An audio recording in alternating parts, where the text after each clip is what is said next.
Good morning, everybody. This is Matt Sainholtz, Chief Investment Officer at Tobias Financial Advisors. We will be starting our webinar more momentarily on the first quarter review and outlook.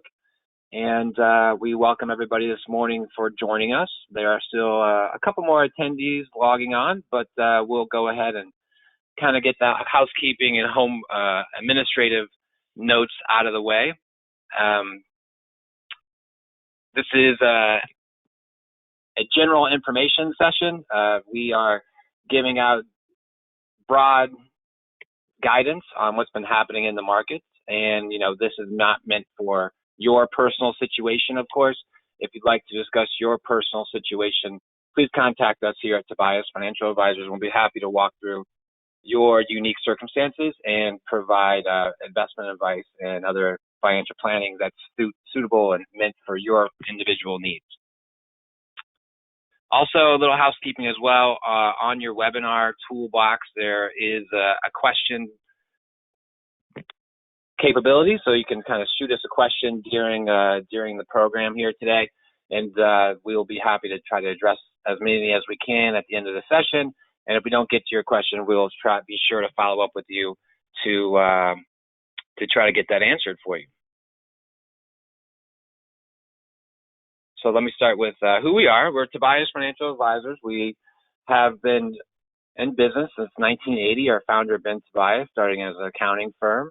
And today we are managing over $300 million for private individuals, small business retirement plans, and a wide range of different types of investors. We have very much believe in the power of education. So we have certified financial planners, certified public accountants. I myself am a chartered financial analyst, and we believe in really educating our clients, and that starts with us first, to be on top of our education to make sure we're providing the best advice possible for our end clients. Today's guest was Jasmine Fan. She is with BlackRock, and she's an investment strategist on their U.S. investment strategy team, which is part of their global investment strategies and insight group. The team analyzes markets and macro trends to provide actionable market insights into different asset classes across the globe. She's been with BlackRock for about 6 years and has graduated from Columbia University with a bachelor's degree in applied mathematics and economics. Just a little bit about myself and Tobias Financial Advisors. I am the Chief Investment Officer. My name is Matt Sainholtz, and I've been with the company going on 15 years now, and now a co-owner of the firm. And throughout our time with Tobias Financial Advisors, and even before my time, we really tried to, the investment strategy that we will dive into a little bit here is really just creating an investment plan that's unique to fit your needs and your risk tolerances. Just as we all know, no two people are the same in the world. No two people have the same set of goals, have the same set of needs from their portfolios. We want to create an investment plan where we're in a calm state, which may not have been in the last couple of weeks, but we really want to create an investment plan that's unique to you and that's going to last for you for years to come. We consider ourselves long-term investors. We're not investing for 3-month time periods or 6-month time periods, where typically our clients are more in the range of 3 to 10 years of their investing needs. So we structure a portfolio based on different types of goals and wants. We structure the portfolios on the different types of returns and different types of asset classes. Fixed income, which is another name for bonds, are the more conservative type of investments, and then we structure portfolios. So even in the bond world, you could have different types of investments, such as government bonds, which are typically safer than corporate bonds, and on the stock or equity side of things, those two terms I use interchangeably.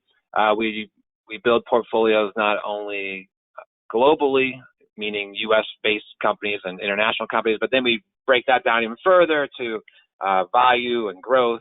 So we want to diversify broadly amongst the different asset classes we're using to build a portfolio. And we kind of want to control what we control. We want to reduce our expenses where we can. We want to minimize taxes and really keep an eye on trading costs and expenses, because that, at the end of the day, is, the more you keep inside your account is better for you, of course, in the long run. Today's agenda, we're going to go through kind of a first quarter update with just reviewing what's happened in the first quarter of 2020. We're going to be addressing some questions with Jasmine about what clients are asking, and we'll give some comments and notes and some analysts about what we see coming up in the rest of 2020, and we'll leave a few minutes for some questions and answers. So this is a chart of the last 12 months of the All Country World Index, and you can see here on the right side of the chart here where we were literally at all-time record highs as recent as mid-February, to really just take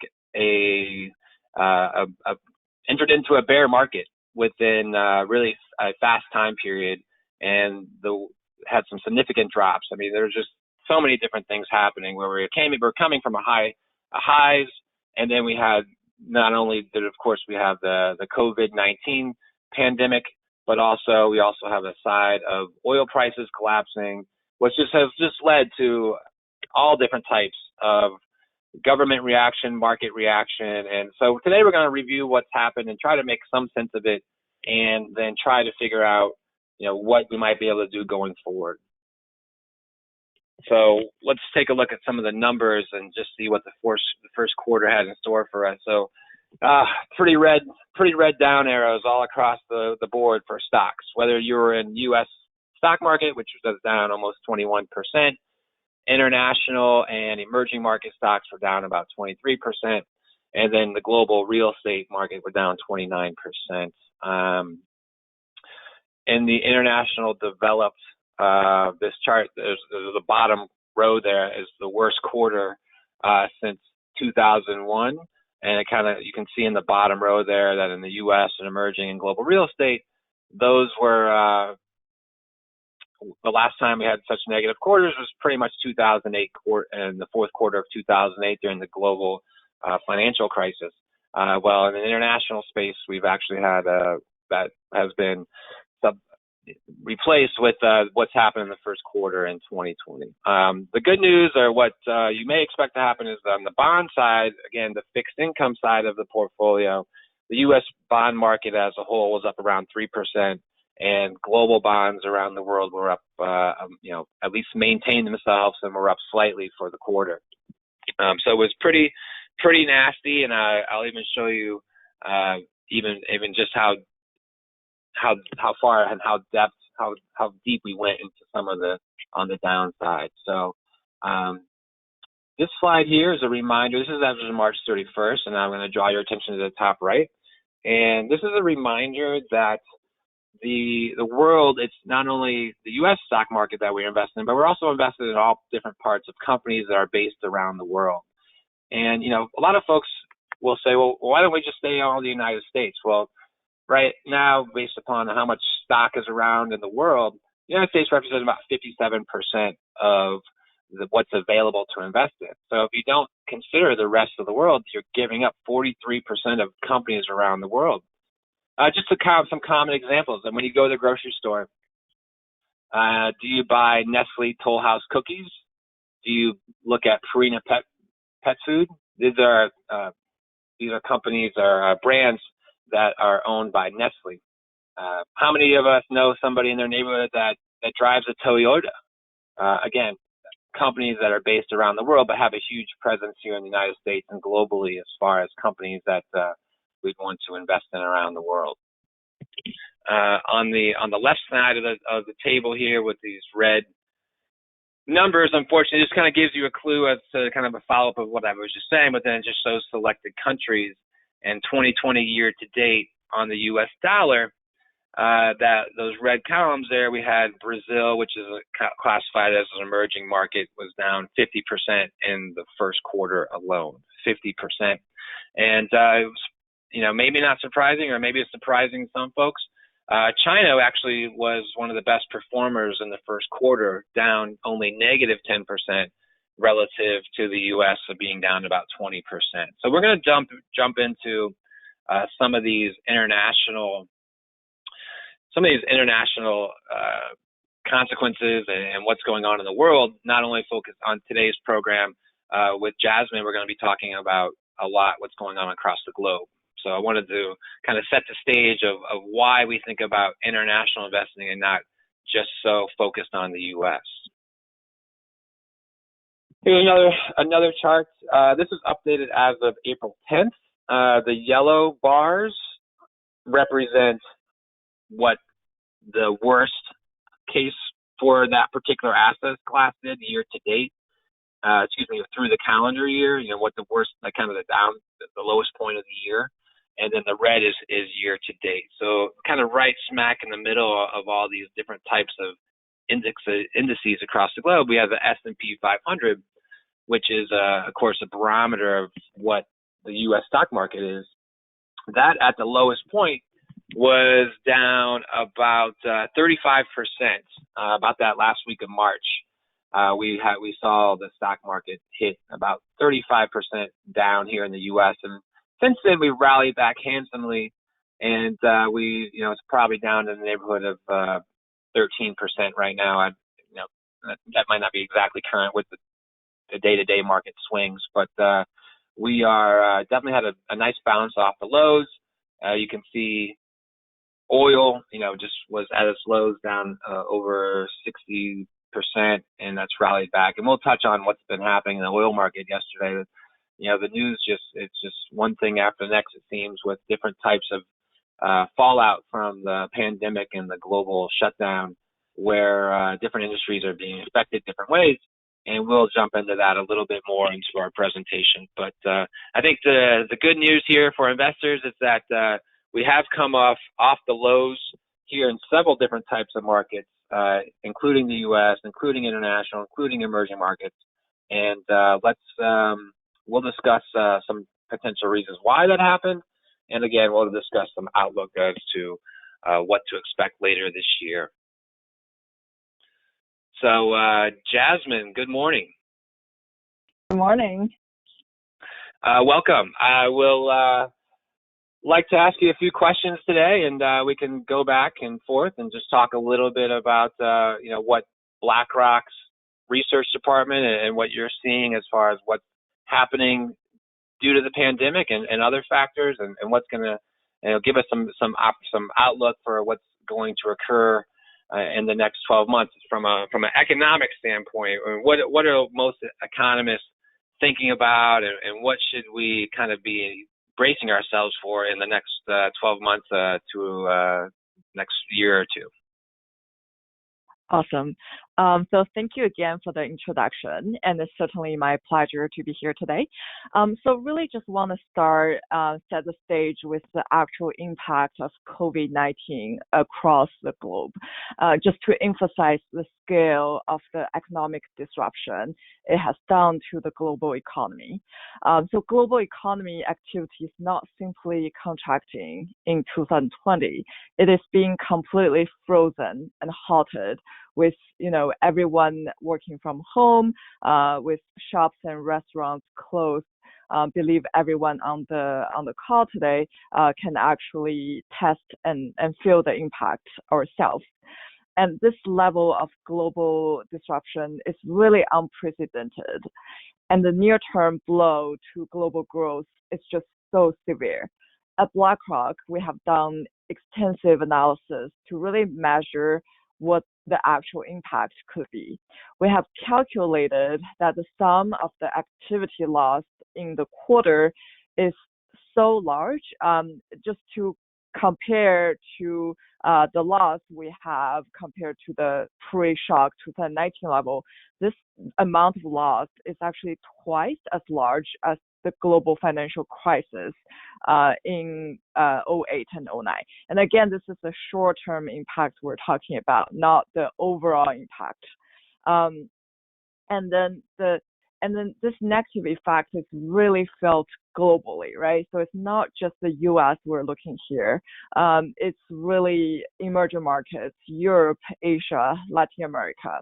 So if we look at the chart here, this is the consensus estimate of GDP growth in the next 12 months for 4 major countries and regions.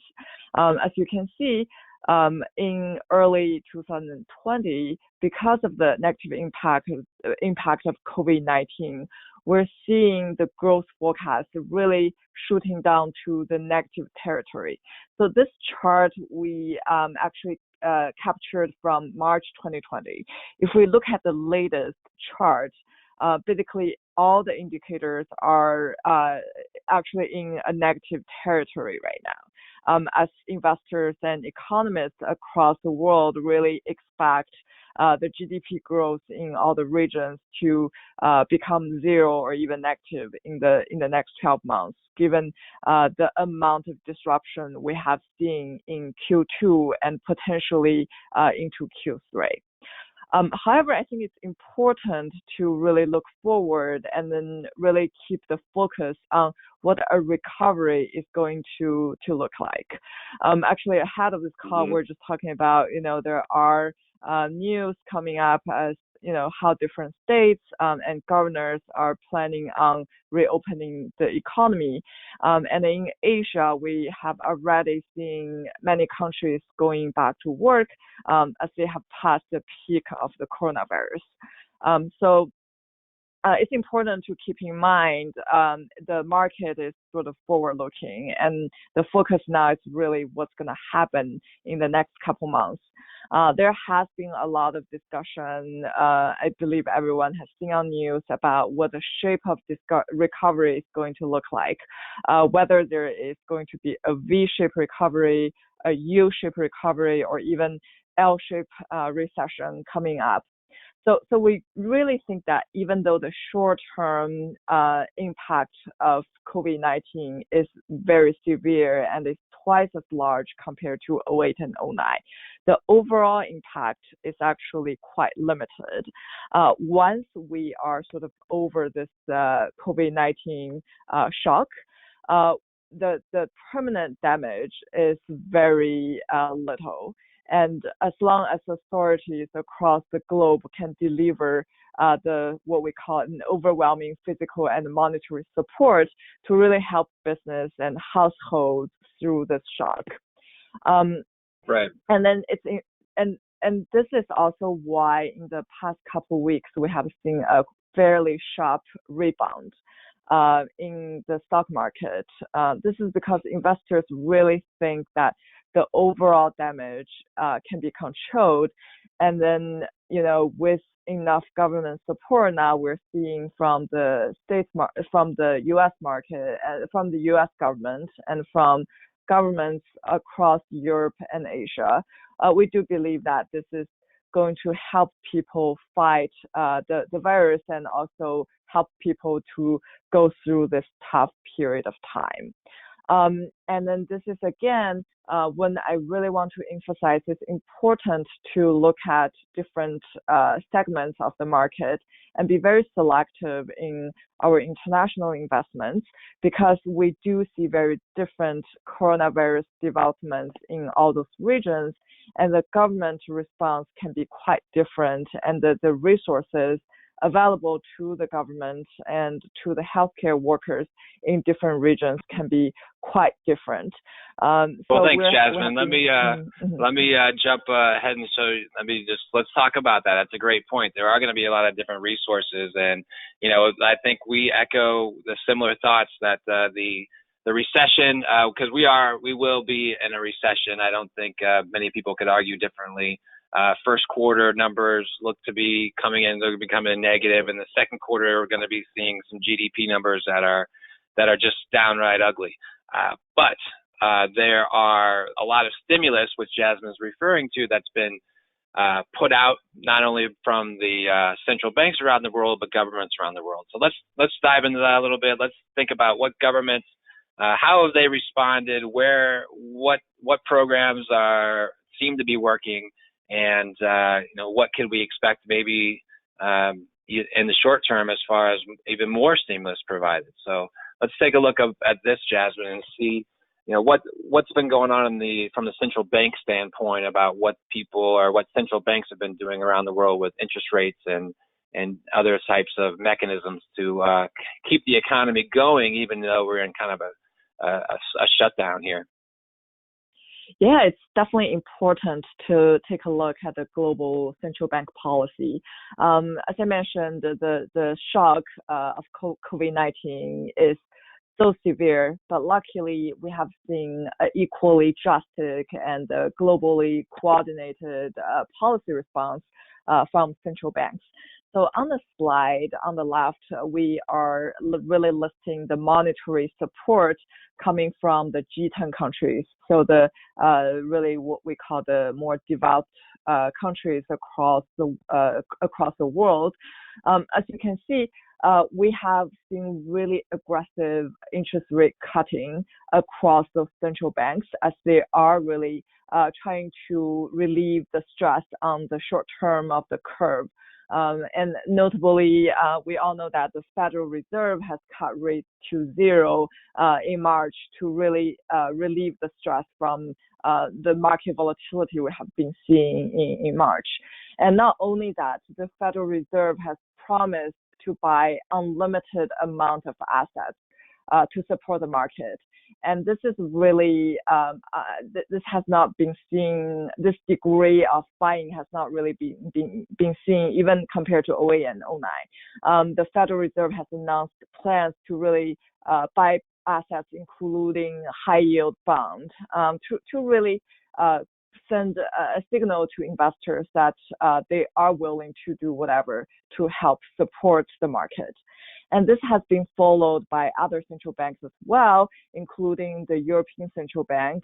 They came up with the Pandemic Emergency Purchase Program, totaling 750 billion to inject into the European market. And then on the right, you can see that the central banks are really, increasing their balance sheets by the aggressive buying program, or what we can call a quantitative easing program. So going to the next slide, I think besides the monetary policy we're looking at, it's also important to look at the physical response. Monetary policy has its limit. You can only cut interest rate to certain. You can't cut it when it's already in the negative territory. Whereas the physical support is very much needed to combine with the monetary support. In the U.S., we have seen the $2 trillion package from federal government to help support individual household and small business owners. In the UK, we have seen a similar measure that will cover 80% of wages of the workers who are affected by the pandemic. And in Germany as well. So across global, we have seen governments releasing packages that equal to roughly 5 to 10% of the country's GDP to really just make sure that people, for example, restaurant workers or retail shop workers who are not really getting any income during this pandemic can actually survive and go through this tough period. Right, and if you're reading the news this morning, there's been a lot of talk about what our Fed, the United States Fed, has done with the CARES Act and the Paycheck Protection Program, and even talking about another big shot of stimulus today in the form of more small business loans. And I think that can't be. I think that's just that point of how does this affect the stock market? This has significantly help the stock market, and the fact that it was in March, we were almost in free fall because everyone was very uncertain about what companies were going to make it or not make it, and the Fed has just come out with all these different types of lending programs that affected not only small business owners, but some of these small cap companies where they're able to go to the Fed, the Federal Reserve, and get a really low interest loan and very favorable terms. Interest can be even deferred for a year. these types of policy response has at least provided the short-term floor for the stock market in general, and which is why we've seen this even when we're getting these reports of 5 million people claiming for unemployment per week over the last few weeks.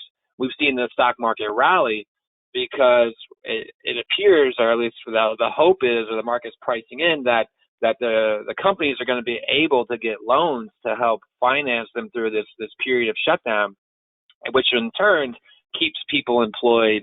And so, again, the Fed is just throwing everything like the kitchen sink to the problem, and we're seeing that response. Here in the U.S., there's also talk about when Congress reconvenes here. I think there will be maybe an infrastructure spending bill. That's another fiscal stimulus where we're going to put people back to work and we're going to fix roads, and it's just continuing to keep the economy going. And I think that's what we're seeing in the stock market. So, Jasmine, would you like to talk about a little bit more about where do we see opportunities to invest from your global perspective? Of course. So as we mentioned, it's very important to look at the differentiated government response and also the development of coronavirus episode in different regions. And then, in fact, if you have seen the chart on slide 10 showing global performance, we have noticed really divergent performance across different regions as investors really factor into the difference among those regions. So domestically, we're very constructive on U.S. equities still, given that the stability of financial markets is likely can be sustained, and with the amount of resources available at the Federal Reserve and the U.S. government. And internationally, we're also more constructive on Asia ex-Japan. So this is really because we're seeing eventual growth uptick in the region. Particularly, we like China and South Korea as regions where they're already past the early stage or the peak of the coronavirus, and they're really restarting their economies and having more ability to use policy to reboot their economic activities. And as we know, China and Korea were one of the earliest regions affected by coronavirus. However, luckily, the aggressive public health measures really helped to contain the pandemic there. And if you look at the chart right now, the green bar actually shows the number of active cases in China, which peaked in late February and early March. And the pink line is the relative performance of world equity to Chinese equity. So the downward sloping really demonstrates how Chinese equities have outperformed global equity in this particular time period as the number of active coronavirus cases declined through March 2020. And then just to give you some numbers to put into perspective, in the first 3 months of 2020, emerging markets index has fell around 25%, whereas Chinese equities only fell 8%. So again, really shows you how investors are really looking at which stage the country is in with coronavirus, and also looking at the aggressive government support from the Chinese central bank and Chinese policymakers to see that we are going to overweight, and we really like places where there would be less affected by the the aftermath of COVID-19, and can be where the economy is going to recover the earliest. And yep. And then if we go to the second slide here, just want to emphasize that we're still looking at the months forward earnings growth across regions, and see that emerging markets, and especially emerging markets in Asia, ex Japan, leading the sort of the forward estimate. And this is because those countries tend to have higher quality government balance and also less exposure to global shocks such as oil. And also in terms of the supply chain where it has more exposure to the high tech or things like 5G semiconductors that are really, one of the sectors or exposures that benefited from everyone staying at home, using webinar and telecommunication website. And so really this is the places where we relatively think there will be more upside compared to other regions in South America where, we're still sort of heading to the peak of coronavirus and the government support is quite limited. Mm-hmm. Well, I think that's some good insight, and I appreciate that, Jasmine. And we here at Tobias Financial Advisors stick by a globally diversified portfolio that does have an allocation to those industries and those sectors and those countries that you mentioned, because different, just as there's going to be different rates of recovery for across the globe, and I've put this slide here just for a couple of reasons. On the lower side of the slide, the 20-year analyzed returns by asset class, you can see the green bar is the U.S. stock market at S&P 500 over the last 20 years on an annualized rate did 6.1%. Right next to it a 60-40 portfolio, which is a traditional balanced approach. A diversified approach did 5.6 return over this 20-year period. And these, you had different types of asset classes, and then you have the orange there, which is the average investor. And this is a famous Dalbar study that's been they update frequently. They basically take investor sentiment and they try to analyze net flows out of mutual funds and ETFs, and kind of come up with when people are selling or buying, and this is illustrative of trying to time the market, and that most average investors, based upon this study, actually don't do as well. They barely keep up with just beating inflation by trying to actively get in and get out of the market at different time periods. Whereas if you now turn your eyes to the top part, and I apologize if that's very some small lettering on the top part of that chart, this goes back to the October 7 financial crisis where the S&P 500 peaked, and there's the different colored lines there. The S&P 500 being the green line, which saw a bottom in March 2009, and then it took about from the peak, let's call it about 5 years to recover back to where it was in the S&P 500. But if you were in a diversified portfolio of stocks and bonds across the globe, your recovery period was shorter to about 3 years from the peak. And that is just a tribute to the way that we invest, and that we know that this is a global pandemic. We're in a global shutdown. But we're going to stick to our plan and the market, and we are going to beat COVID-19 as a world at some point, and the economy will return. So we got to keep that in mind and stay true to our philosophy. Just to kind of wrap up, we're going to talk about some 2020 outlook and insights, and kind of a recap of some of the things we mentioned on the call today. The economy, the economic data in the next few months is just going to be downright negative. There is just going to be some numbers that are going to be scary. Unemployment might hit as high as 15% or higher when we get the jobs report here in May, the first week of May. So we're going to be seeing these big time numbers flash across our devices with the latest news. And it's going to be a recession. We are in a recession.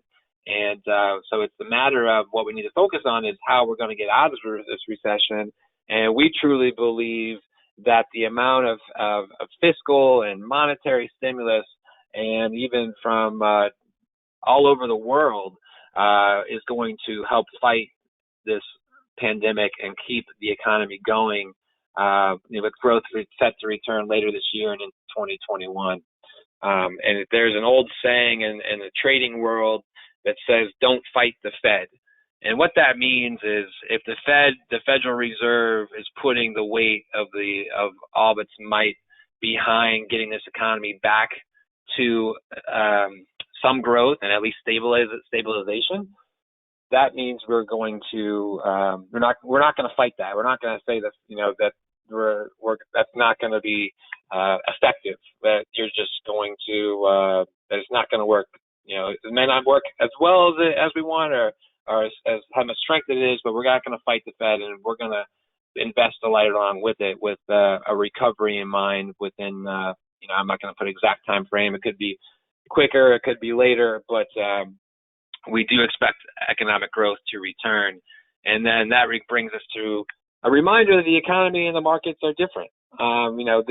We've had market stresses in the past, and we've seen a very significant stress go down. As I mentioned earlier in the call, with the S&P 500 was down 35%, and we've seen different other asset classes have some pretty negative returns. But with the weight of the government, and the weight of the fiscal and monetary stimulus, and combined with some good news about the COVID-19 pandemic, one life lost is one too many, but it's at the same time, it may not reach the crisis levels that we had seen or had forecasted when we were starting this more in the late February, early March timeframe. So those two elements have really helped us get back to these levels here in the stock market. So what's going to kind of keep this train moving? We need to. There's kind of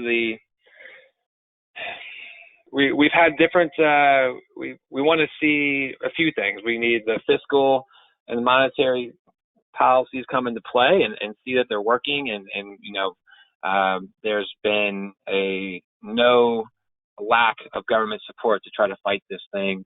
As I mentioned, the COVID-19 curve does seem to be flattening. We're getting reports out of Europe, Germany, even Italy, that they're starting to slowly reopen economies. Here in the States, governor from Georgia said that they're going to be reopening some form of their economy here shortly. And that doesn't mean that we have to, open the doors and everyone's going to go flying out of their homes and back to the way life was. But at least if we can start the path down to an open economy, that's really going to help measures going forward. So that's really what the markets, in my opinion, that's if we can really get out of this within the next year without major fallbacks and a double dip to the pandemic, or just some really unforeseen circumstances.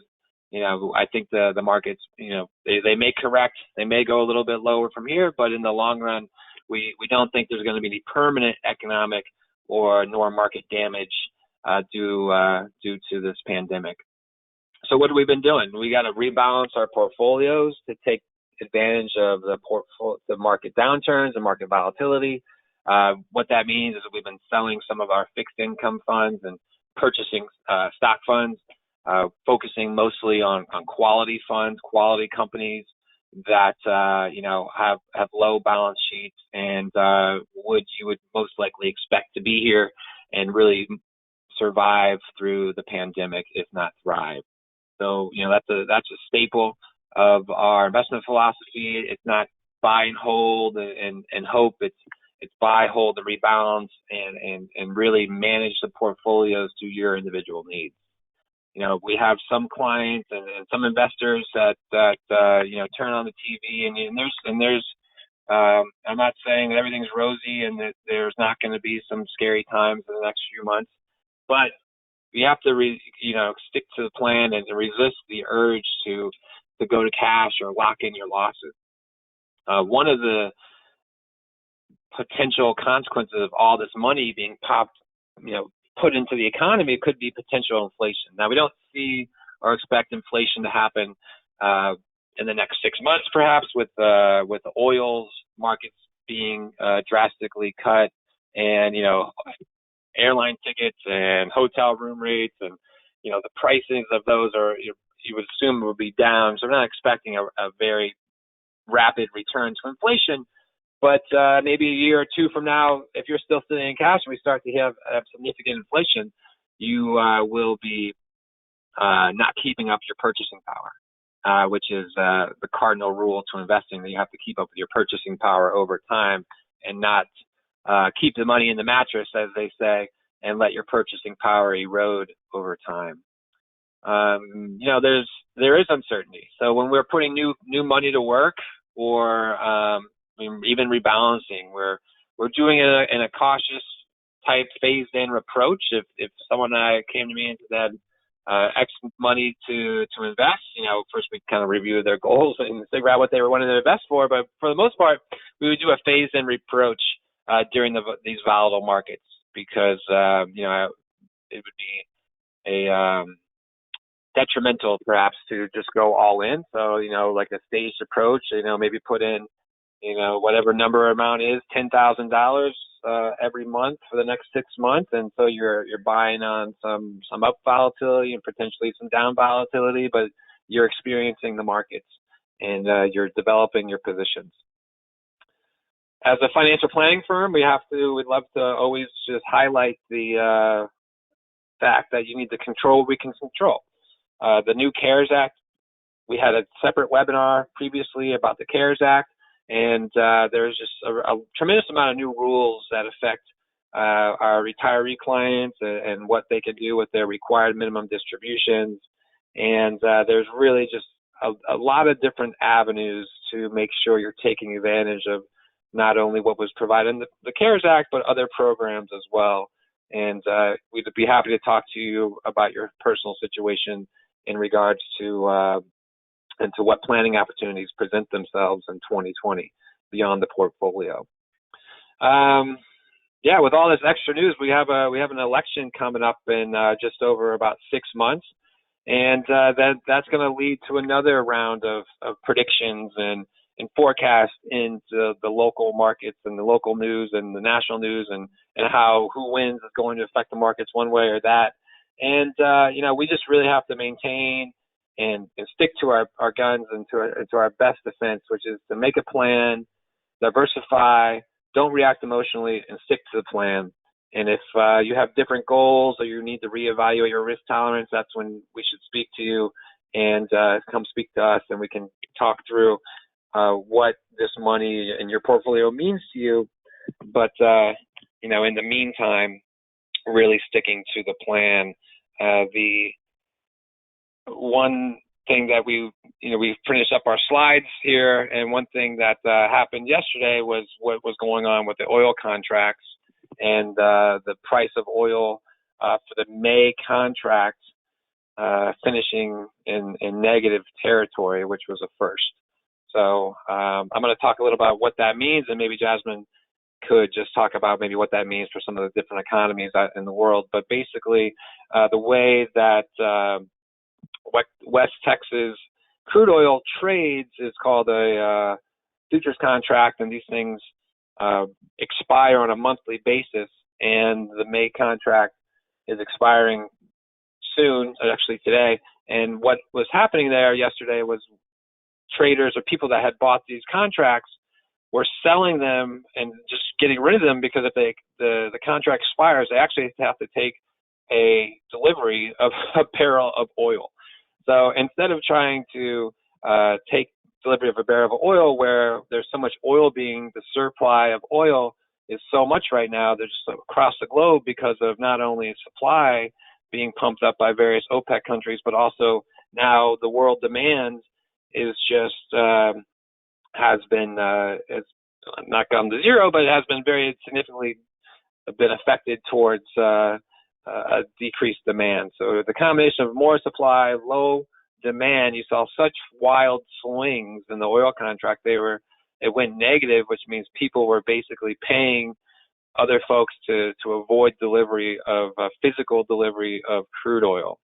And so that's what's happened what's happened in the May contract, the June contract, and contracts that go out for the next year or so. Oil is down again today, but not as significantly as you might have read in the headlines. So we have to be careful about reacting to what was happening in those markets.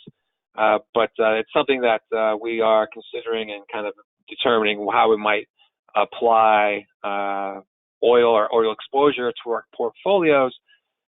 But the other side of the coin is we have to see some demand come back and really see people traveling and shipping and all these different types of industry come back. When that starts to come back, you'll start to see oil come back. So that might be an opportunity for investors. Jasmine, do you have any comments on what the oil market is doing and how that might affect some different regions in the world? Yeah, I just want to add what's the implication of this oil prices to different international markets across the world. So obviously that's 300% drawdown overnight was really a reflection of the problem with this May contract delivery and storage. But there is fundamental issue with the sudden decline in oil demand and also the oversupply of oil by multiple countries. That's likely to persist for at least another 2 months, and it's going to drive oil prices at a relatively low level. So this is particularly important as we think about different countries and different regions and how those places will be affected. So we can really categorize international countries into oil importers and oil exporters. And obviously, places in Asia, which the countries that do not produce oil and they're buying oil, would definitely benefit from lower oil prices.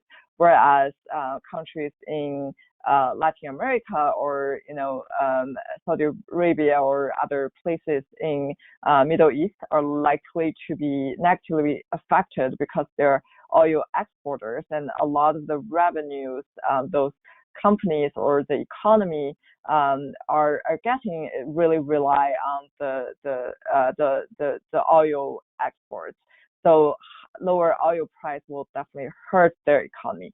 So again, we just want to caution investors and make sure people take that oil price into consideration when they're looking at international investment opportunities. Great, thanks for that, Jasmine. And I guess we'll wrap up here with just some final thoughts about really focusing on your portfolio and your needs. It's tough. It's tough to watch the financial news, and it's really hard to understand what people are really thinking and doing in real time, and as opposed to what's happening in the financial news. So we got to develop your plan and fit to your risk tolerance and fit your portfolio to what you're trying to achieve in your life.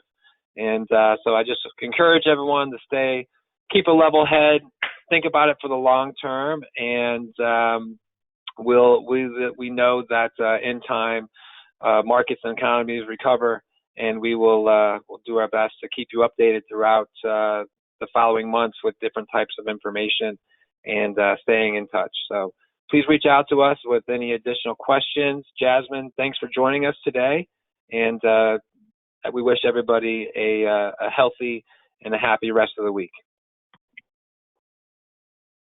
Thank you. Thank you.